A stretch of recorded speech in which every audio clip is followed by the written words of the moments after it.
আপনারা এখানে যা দেখতেছেন আসলে এটা আমাদের মুসলমান ধর্মের মধ্যে এটা নেই।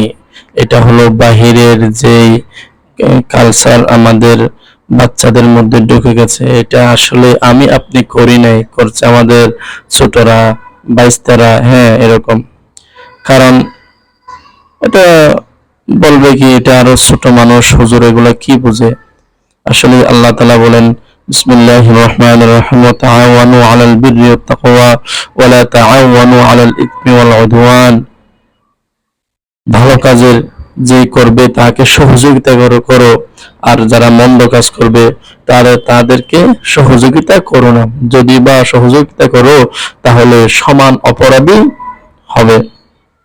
সেই হিসাবে আমি আপনি করতেছি না, আমাদের বাইস্তারা করতেছে, বাচ্চারা করতেছে, তাদেরকে যদি আমরা এখন থেকে যদি বাধা না দিই তাহলে পরবর্তী পরজন্ম তো আরো ভয়ঙ্কর হবে। আল্লাহ তাআলার কাছে আমাদের কাঠগড়ায় দাঁড়াইতে হবে।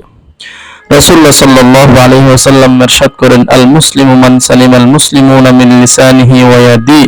প্রকৃত মুসলমান হলো তারাই যাদের কাছ থেকে অন্য ভাইয়েরা যেন হাত এবং মুখ দ্বারা কোনো ধরনের যেন কষ্ট না পায়।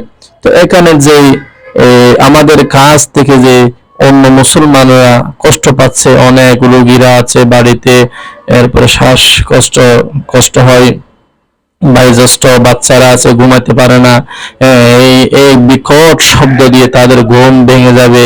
তো এগুলো মানুষের কষ্ট না?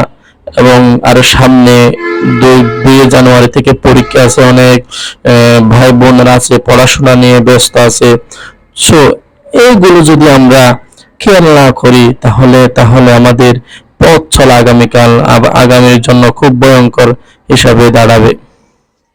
সেই হিসাবে আমাদের উচিত এগুলো থেকে আমাদের বিরত থাকা। এই যে দেখতেছেন কি বিকট শব্দ দিয়ে মানুষ ফুটে, আতশবাজি ফুটে, অনেক শব্দ, বিকট শব্দ হয় বাড়ির মধ্যে, বাসার মধ্যে।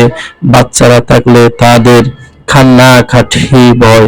গতকাল একটা পোস্ট করলাম, মানে বাড়ির পাশে আতশবাজির আওয়াজে মানুষ, বাচ্চাটি এত বেশি কান্না করতেছে তাকে থামানো যাচ্ছে না।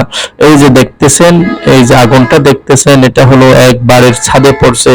আল্লাহ না করুক এই বাড়িটি যদি টিনের বাড়ি হতো, ছাউনের বাড়ি হতো, তাহলে এটা তো পুড়ে ঝড় এরপর ছাই হয়ে যেত। তাহলে এগুলো বাধা দিবে কারা, এগুলো রোকাবে কারা?